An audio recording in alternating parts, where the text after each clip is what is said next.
Hey folks, welcome to another episode of Arcane Assist. I'm Tim, joined this week by Evan, and we're playing a little War Machine and Hordes.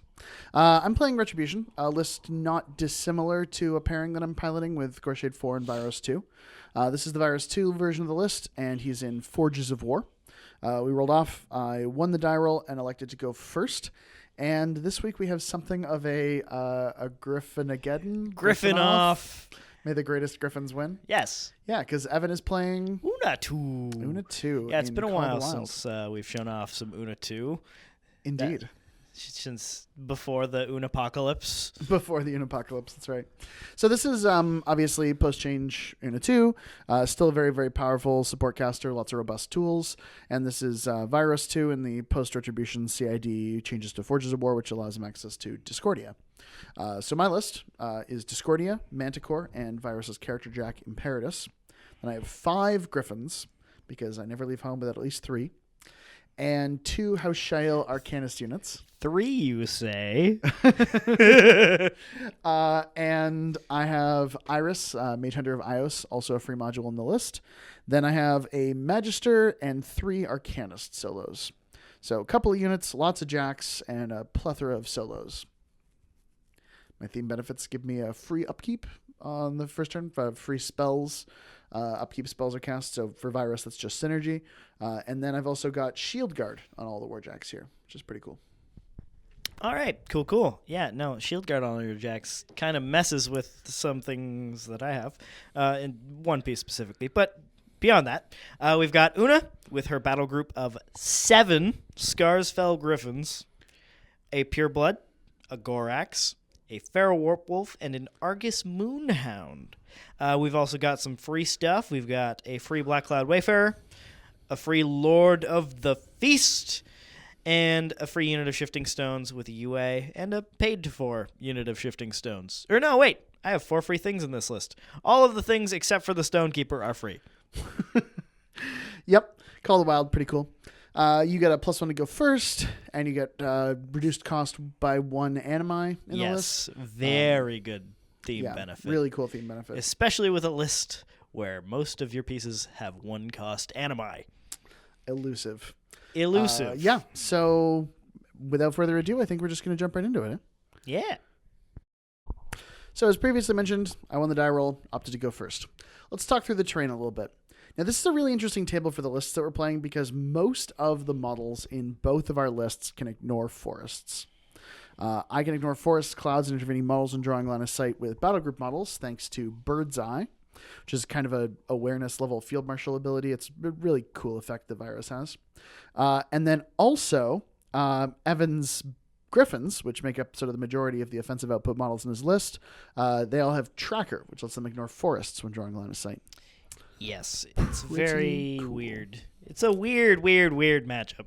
So this table, coincidentally, has a bunch of forests in the middle of it. Not something we set up deliberately. Actually, we set up this table when we were planning to play 2 completely different lists. So this sort of just ended up being what worked out. I've got a large kind of piece of elevation directly in front of me, an obstruction in the top zone coming across. There's a trench also in that top zone, and then a large forest piece of terrain. Centrally located line of sight blocking terrain is also a forest, so blocking very little line of sight. And then I've got a burning earth template, so a big cloud in the bottom zone here, and then another obstruction. And Evan has just outside his deployment zone a big patch of rubble. Mm-hmm. So neat table side. We've set up our deployment. I try to play a really wide version of the Vyros list. I've seen a lot of people play it sort of bricked up. I try to run Griffons as deep as my control area is and sort of space them out with power-up models so that I get power-up models on the line rather than behind them so they can walk forward, turn, power up a model, and so on and so forth. That's not what I'm going to do the first turn, but that is something I like to have available to me as an option. And I consider a couple of spots for Eiryss and ultimately conclude that I want her a little bit more centrally. And that's hitting the table and knocking the camera wildly. So we adjust. It's a little bit more level now. Is it? Anyway, we'll find out. It's an adventure. You can clearly see Stratigo now, which is exciting. And after we finish recording, we'll play a game of Stratigo. Pass. Yeah? Yeah. Not a fan. Not a fan. It's dated as games go. Anyways. Man of War? It is your turn. All right. So going first, I'm keenly aware of the threat that Lord of the Feast represents. So what I want to do is I want to deploy things so that all of my models are defendable by a shield guard. So Vyros upkept synergy, allocated his entire stack, charged straight forward. He's at a threat range of any of the Griffins on the opening turn, so I just want to capitalize on as much table as possible. Discordia imprints Kinetic Field and runs straight forward. That's mostly if he just gets like a crazy Assault Pureblood spray on something, I want that extra armor on it. Manticore also runs up, and I'm basically just creating a sort of line of shield guards. My ultimate goal is to have Imperatus behind Discordia, able to be the last shield guard in the chain, with enough pieces around him that there's nowhere to place Lord of the Feast. When that happens and Lord of the Feast shoots something and it gets shield guarded to a model that can't be placed base to base with, Lord of the Feast simply doesn't move. Yep. So it functionally in this matchup means that Evan would either port forward or walk forward with Lord of the Feast, take a shot at something, and then just go nowhere. That's great for me because that means I can then just kill Lord of the Feast the following turn. Which I'd like to do because he's kind of a scary threat who's good at neutralizing support. If he gets in the back arc of a Griffin, he can actually do really respectable damage there too. This is not the scariest version of Lord of the Feast that exists. That's probably the one in the Tharn theme. He is good, not great, because he doesn't have the ability to replenish his corpses or get a bunch from the pot. So speaking of Lord of the Feast, first thing I see on my turn, okay, I can't target anything that's within 3 inches of a Warjack. That leaves about 3 models. So I'm going to try to port forward, get a line of sight bead from behind this burning earth onto one dude. I'm going to make sure he's not within 3 inches of Griffin, so you don't just get to choose where I'm going. Mm-hmm. And then I'm going to port to that particular model, assuming I hit. I don't actually realize that the force barrier thing could have made this a lot worse. I needed a 9 to hit. I happened to just roll it, and it was fine. And then we just happened to kill these two dudes. Thankfully, even with my atrocious to-hit rolls here, they died. Yeah, you end up needing to spend a corpse to buy an attack on the other one because you missed. You hit the one in the back arc, and then you missed the other one, and then you bought an attack with the corpse you collected and killed it. Mm-hmm. So you're on 1 corpse instead of 2, which is 1 less armor potentially. But Lord of the Feast comes in and kills a couple of key support models. So the goal for the rest of the turn is, I know your maximum threat range is 13 inches. You have to spend a focus to get that, and then spend 1 to charge. So I kind of want to hinge between 11 and 13 on that edge, because then you're going to have to spend those two to actually get to me, and hopefully with just your 2 halberd attacks you're not going to be able to kill a Griffin, and if you miss any of those, I can dodge further away and make it even harder for you to get some models on me. Farrell's just going to walk up again, skirting that 11 to 13 inch threat range. He's also going to be very hard for Griffins to just kill on their own without synergy. The unfortunate part is, since I've deployed my stones on the line, they are going to be in the threat range of the Griffins, so if they want to just charge them with fleet, they can. And that's a great way of building synergy, for the record. Yep. And I'm also going to play a little bit wide with my 2 heavies. One, the Feral's going to go up top, hide behind this forest. Not that it really matters against Tim's list.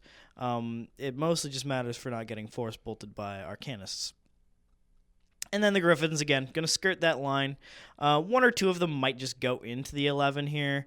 It's a bit of a combination of me wanting to project some extra threat, and also, I just thinking that these Griffins are going to be a little bit more durable than they are, because a lucky miss from Tim here means that he's wasted an activation on a Griffin. Yeah, and a pretty significant contribution of resources. Yeah, and all of these Griffins are just walking instead of running or trampling or anything like that. They're just walking, so they're basically all going to be empty except for the ones I rile, just to make sure I have some fury after putting out my upkeeps. But they're also all going to have elusive up, so There's not a whole lot Tim can do about that. Yeah, I mean, if you were going first, you probably run them, stay just out of my threat, or charge them, fail a charge after casting elusive. Yeah. But in this case, you don't want to be forced to go the full distance of a charge, because then you put yourself clearly in my threat range. So Yes. this really is a bit of a cat and mouse game, or a cat and Griffin game. It's pretty cagey. Kind of like a Griffin v Griffin game. Yes. Who's the bird? Who's the lion? It's funny because the Griffin is like a bird lion combination. No, I understand And, that. like, I have lions are 7 cats. of them. And they fight. They eat birds sometimes, like a cat will sometimes bring you a bird as if it was a present. You're saying words, but no one's listening. Harsh, but perhaps also fair.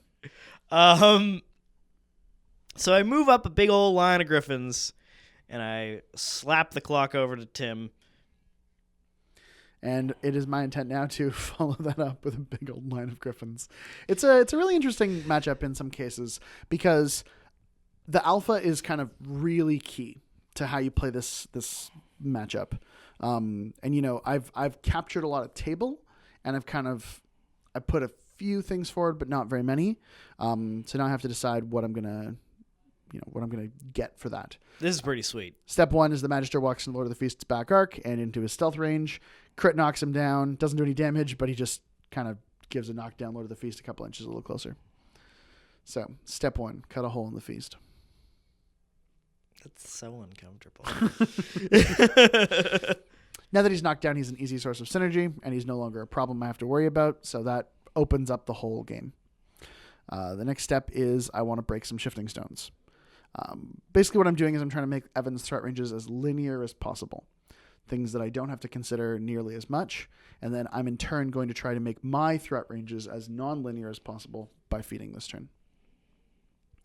So with synergy upkept, the Manticore walks up, dials up 3 shots like a hero. That's never going to happen again, I'm sure. He has 2 focus on him, so he boosts damage on a stone and kills the stone. Second shot, shoots a stone, boosts damage. I need an 11 to kill, doesn't roll it, but gets a third shot on it. And after it's taken a couple of points, kills the stone. So that's both stone units broken. That's good job, Manticore. Yeah, I'm honestly not too worried. I'm mostly using them as healing and serenity pieces, considering how much fury on the board I'm going to have out this game. But still, taking away the option of shifting is pretty big. It's also the way that the stone broke there. If I can kill the Stonekeeper, I'll end up having a member of the stone unit out of formation. It's true. So I'll be able to sort of slow down Evan's ability to jam with those pieces, which I think is pretty good. Mm-hmm. Imperatus walks over and kills the Lord of the Feast. I just sort of kill him without even rolling dice, and then realize there's a theoretical version of the math here where he doesn't die. That's not what happens. It's not. This theory is not exactly the practice here. Not always. So, again, nothing is blocking line of sight, so it's just a matter of measuring threat ranges and charging models. Evan's got a couple of birds in threat. One of them here is in range that I can fleet and charge. There's a couple more that are in range that I can charge maybe without the fleet. So this Griffin here leads the charge, so to speak. On the Stonekeeper. And he charges the Stonekeeper. He doesn't go in for the Griffin. And he does end up needing to fleet to do that. So we fleet and charge, and we rolled a hit. With powerful charge, Griffins are actually quite accurate on the charge, which makes them really amazing pieces for starting synergy chains. They get the +2 to hit on a charge, so now, his mat 6 goes to 8. Now the next Griffin will be 7 goes to 9. So it's really helps kick those things off. And say reducing his mobility, restricting that stone a little bit. We get a charge on a bird here. This guy hits his charge attack. Again, mat 9, so that helps. Yeah, and then I really underestimated. Yeah, I didn't think you'd be able to get 2 synergy stacks for sure at the beginning of this, but I underestimated just how accurate those charges were going to be because of powerful charge. Mm-hmm. So you're actually, only needing 5s to hit? So once I have all 3 synergy chains stacked, they need 4s to hit, but that one needed a 5. Yes. But okay. Still needing a 5 is quite different from needing a 6, in terms of mm-hmm. probability. Yeah. So you're very accurate here. So you're actually pretty handily just going to target the Griffins I've put upkeeps on. So one has Hand of Fate and one has Mirage, and those are the ones you're going to at least attempt to kill. Yeah, so I do need to fleet with this Griffin as well. He gets Concentrated Power and Fleet and got a full stack of Focus.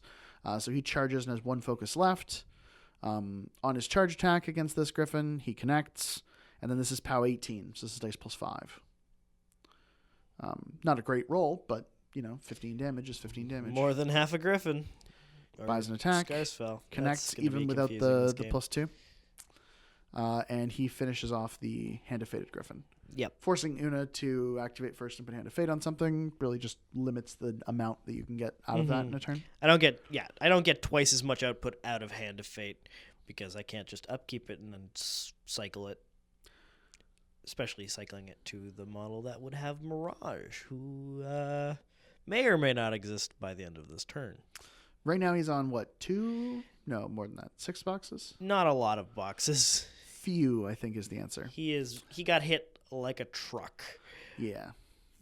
So Discordia is going to go up, and she can see through this forest with her spray as a feature of Bird's Eye, not as a feature of the spray. A lot of people get that one confused. They're like, oh, if the spray is blocked by terrain, it can't get to it. That's true, but Bird's Eye supersedes that because line of sight is not blocked. Correct. So she boosts to hit, hits, and she rolls damage and kills. That finishes off that Griffin.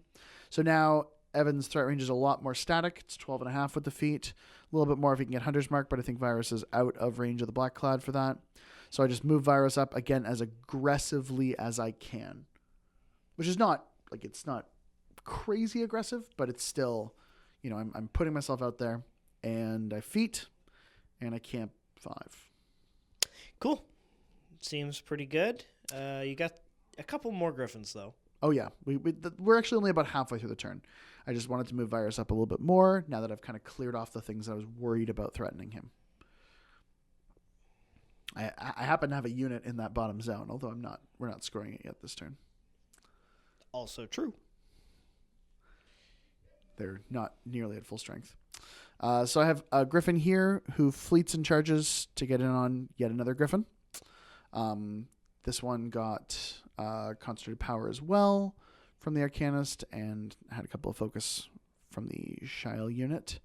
I'd say pretty respectable damage. 20 damage to the one.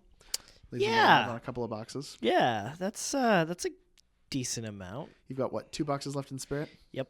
That's pretty good. Can't complain about that. And Eiryss hides behind this train.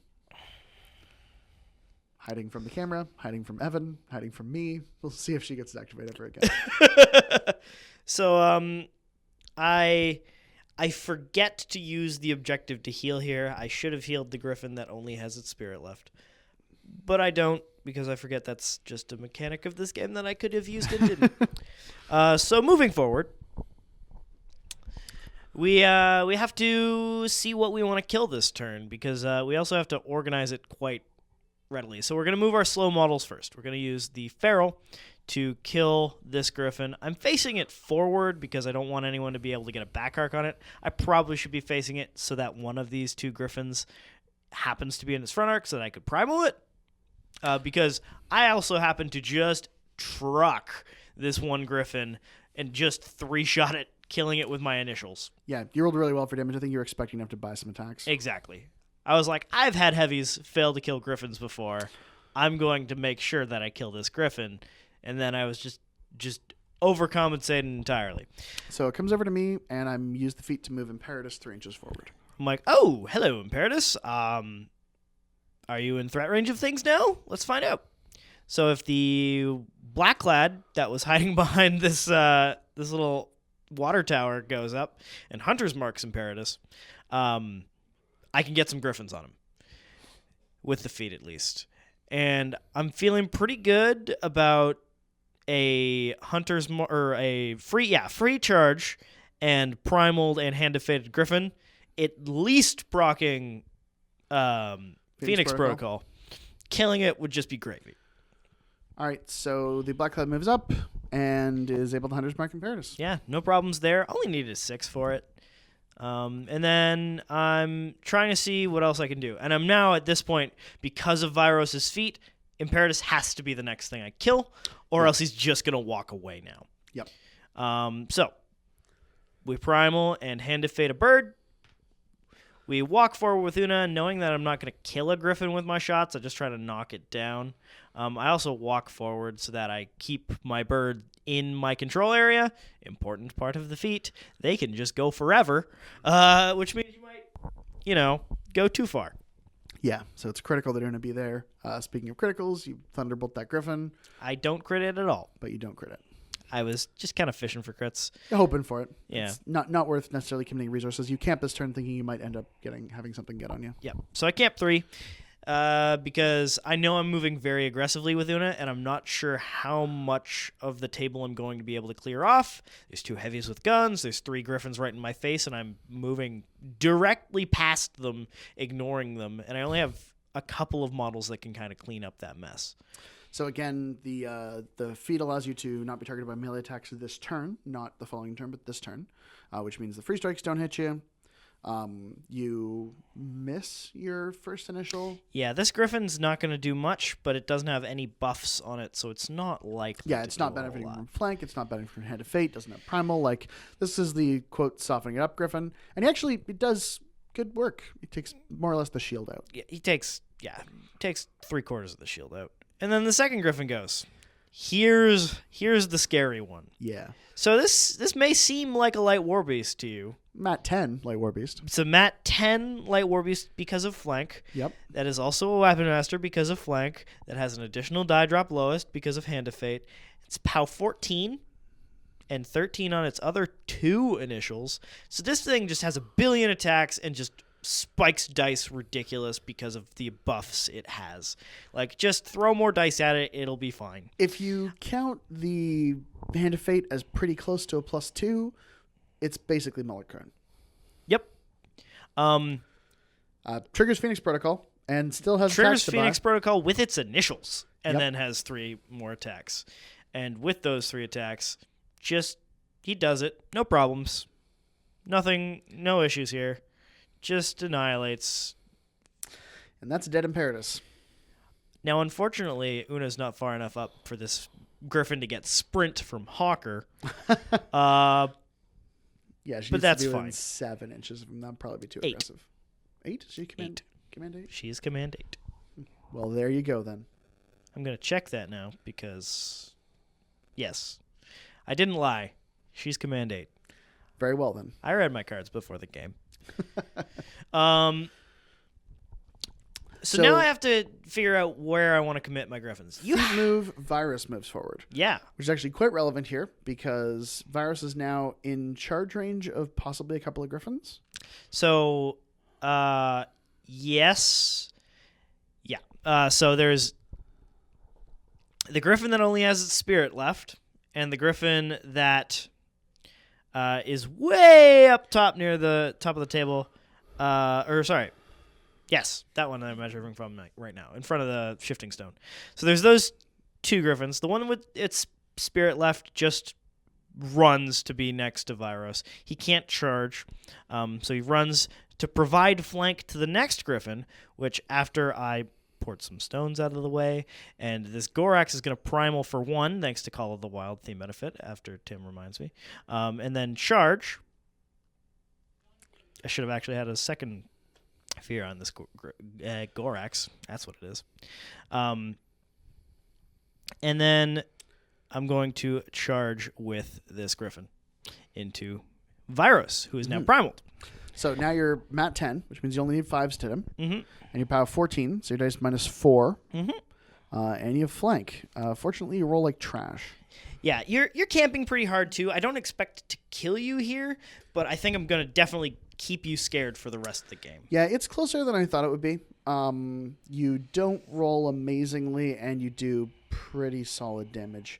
I reduce every attack with focus, and I think you leave me on about 10 boxes. Yeah, I get one very good spike that happens to do 5 damage through your reduction, and then I do 2 and 3 some other times. Because I'm camping 5, and you only have 5 attacks because you had to charge. Functionally, I'm armor 23, so you're 14-13 is a little like Weapon Master, but 14-13 is a little bit less impressive against that. Exactly. Yeah. I have my Pureblood left, as well as the Griffin behind the Feral. And I have 3 Griffins in Una's face. So you better deal with those. Yeah. So I port 2 Shifting Stones in front of the one, just give it a bit of a speed bump. You're going to have to activate models to clear those out. And those models will not be attacking Una. Seems important. Importantly. This Pureblood is going to charge on such an angle that it gets to spray the Arcanist that is right behind one of my Griffins. But first, I'm going to take a free strike with the Moonhound to get marked target on both it and the Griffin I'm charging. Pretty sweet. Basically, the entire reason the Moonhound's here is to mark target for the Pureblood. They're buddy-buddy. Yeah. Makes it Rat 8, which Rat 8 sprays are pretty grad. Pretty amazing. That Pureblood doing work. Yeah. Seems all right. So, Pureblood crushes his rolls, kills the Arcanist. His melee attack rolls are a little bit worse, as you're about to see. So 8 hits the Arcanist. We do some math, and we find out that is enough with mark target. Mm-hmm. Yep. Which just kills him, because it's POW 14 spray. It's pretty effective. It's a big old spray. Death Howler. Something like that. Does some damage to the Griffin. Charge attack, hits, does some damage. Not a bad charge attack roll. And then the damage rolls just get worse. 4 to the 1. Again, you're just trying to kill a light. It's fine. So this is what I was talking about earlier when I've seen heavies not kill lights, or the Griffins specifically, because they have such a good stat line.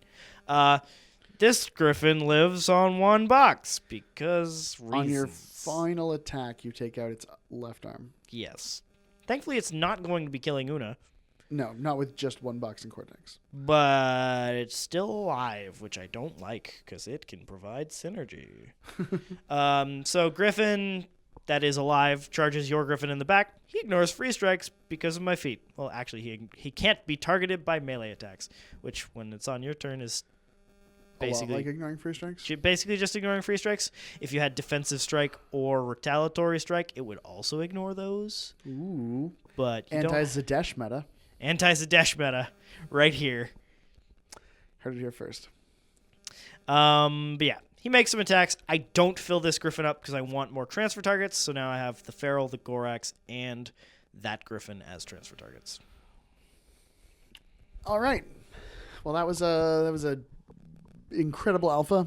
Did lots of work. Very effective. So, what is your plan for this turn? Well, first everything powers up. I have a sort of goal here that I think I can assassinate Una.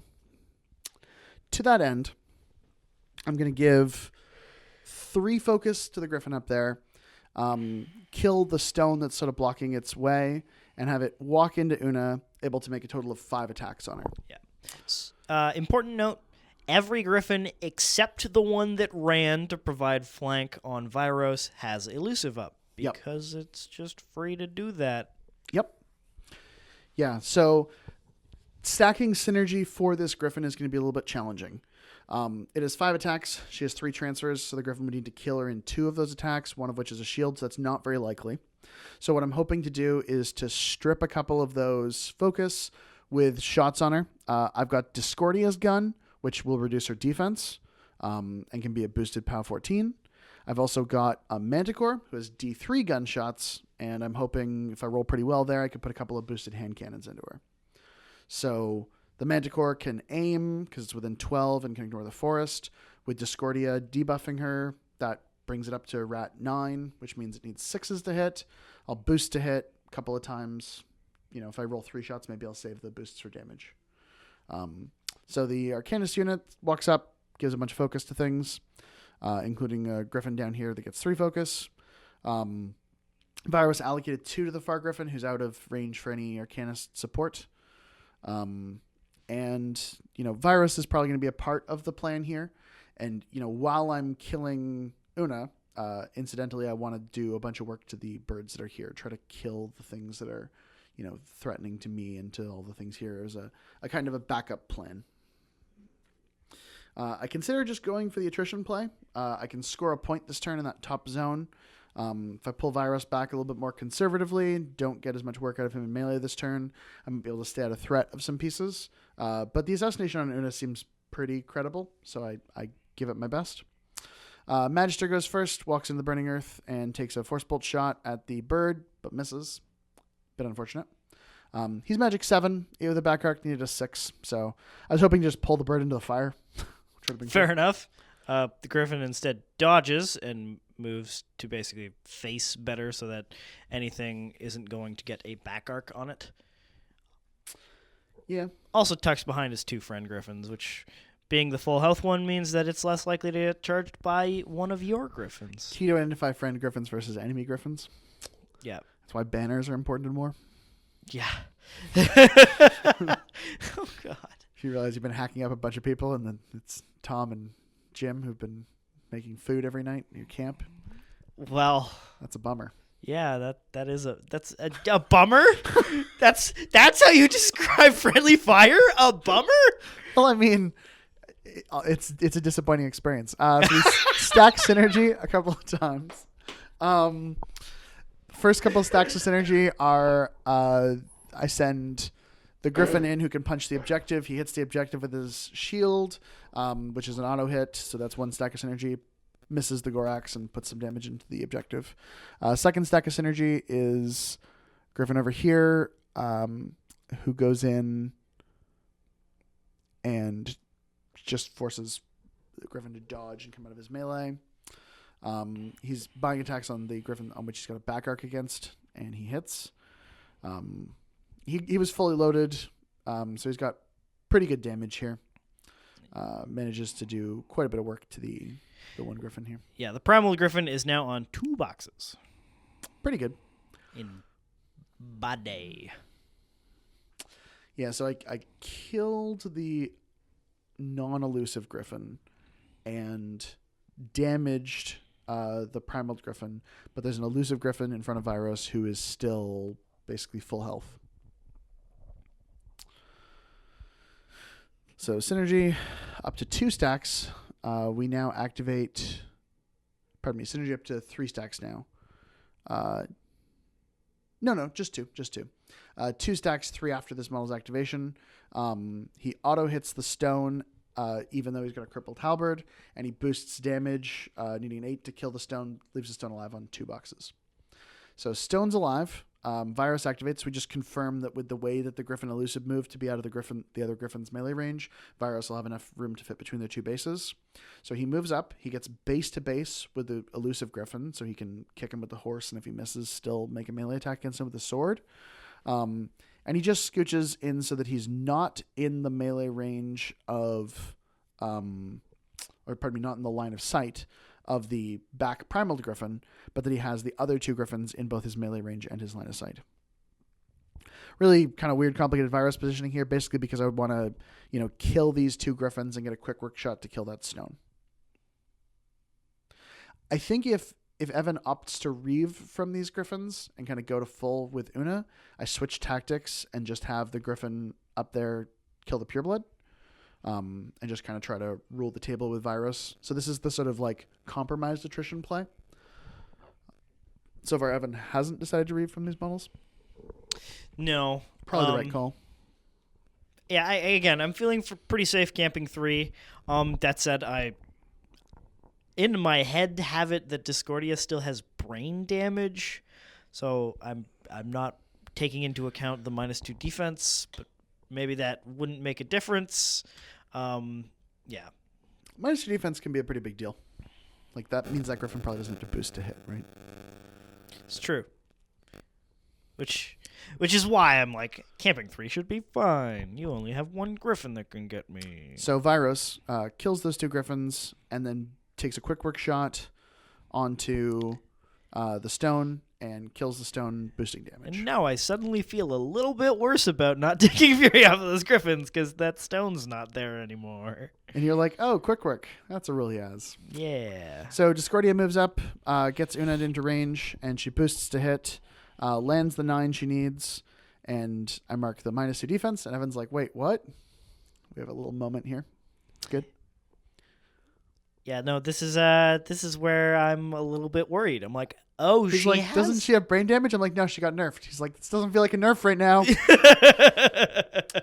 So dice -1, she does 12 damage. Evan ups to transfer it. So plan of debuffing Una and starting to strip those transfers in accordance.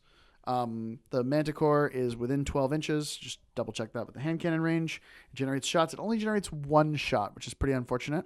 So I boost hit, looking for that 7, and miss. I'm okay with this. So that's a bit of a problem. So now the Griffin has 5 attacks on Una, who has 2 transfers. So that means I need to 3-shot me. Kill her with a lot of attacks. So the way the math works here is I want to hit her with the shield first, which unfortunately does no damage. I was hoping to just force Evan to take that damage and have him do some. First halberd hits and rolls a 4 for damage. Second bot halberd rolls a 4 for damage again. And yeah, so you do like 5, 5, enough for me to transfer, and I sit there empty, and you have no attacks left. It's a bit of an issue. I rolled pretty low on damage here, but I also, with the Manticore shot would have been in a slightly better situation. Like this, there's definitely felt like I messed it up a little bit there. And with the way that the Griffin and the Manticore were positioned, Vyros didn't quite have room to reposition out of 10 of the Pureblood, which is also a problem. So I'm looking at this, and I've got a 0 camp Vyros, more or less flapping in the wind. He's only got 10 boxes left, which is a problem. Una at this point has what, 6 boxes? 5. 5 boxes. You did 5 damage, and then I transferred the rest. Yeah, and because my damage results were so low, the Feral actually still had 5 boxes. So Eiryss walked over, should have deadly shot on him, and he's still alive. Whereas if you'd been a little bit lower, I might have killed, and then the objective heals you for that full 3. I remember that this is a mechanic in this game now, and heal the Feral to have fully operational systems? No. They're called aspects. That one. I know you're new at this game. Yeah, meh. Anyways. So, my assassination went terribly, so maybe yours will too. So I succeed. So the Gorax that should have 2 Fury on him right now, but I messed up and only put 1, rolls dub once for the threshold check, so it literally doesn't matter. Correct. As long as it doesn't do anything that needs more than 1 Fury this turn. Correct. So my Argus Moonhound and your Arcanist are the exact same distance apart, and we 4-up it, and the Griffin charges my Moonhound and blows it off the face of the earth. Yeah, that Moonhound has taken a free strike and friendly fire. It is the Tom, Dick, and Harry of our story. One might call that a bummer. Yeah. Well, that happened. Kaka from the Griffin.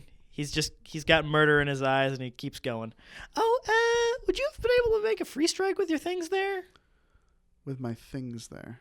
The Griffin and Vyros. Oh, maybe. I guess you just wanted me to kill my own thing instead. Yeah, I guess so. And I could have chosen to stack synergy. It's probably better to kill the bird than the... Anyway, not important. I would have been able to make a free strike. I clearly chose not to. Yeah, cool. So that's the thing. Una walks up, Hand of Fate, and primals the... Pureblood, that's what it's called. And then she boosts damage on a stick. Yeah, she hits a Griffin with a stick, hits because your movement's out, and then boosts damage and kills it because it only had 1 box left. Pretty impressive. Boop. And then I don't really have anything else left to do, so I Hunter's Mark Vyros and charge with a Pureblood that's got a bunch of stuff on him. Yeah, and you stick the Hunter's Mark. Stick the Hunter's Mark, no problem. I was debating between Hunter's Mark and Stone Spray and trying to knock you down, but I figured the free charge is fine. Yeah, the free charge is an extra die of damage on the Pureblood, which is basically straight damage, whereas the POW 12 is dice -6. That's basically 1 damage, like if you want to think about it like that. So 3.5 is better than 1. So the spray, I just Hand of Fate, hard roll, hit the objective, an Arcanist, and Vyros himself. Damage on Vyros, I believe, does 3. Hand of Fate is amazing on the spray here. It just does so much work. Yeah. Because they have Assault, it does work on everything. There's the initial charge attack. That kills you. And that kills me. That'll do. Yeah. So weird game, honestly. Yeah. Like, it's this weird, crazy, like cagey threat range game that just kind of turned into a cluster a little bit when I was just like, ignore your front line because I can do that. Yeah, it got weird and then it got weirder. But all in all, a fun matchup.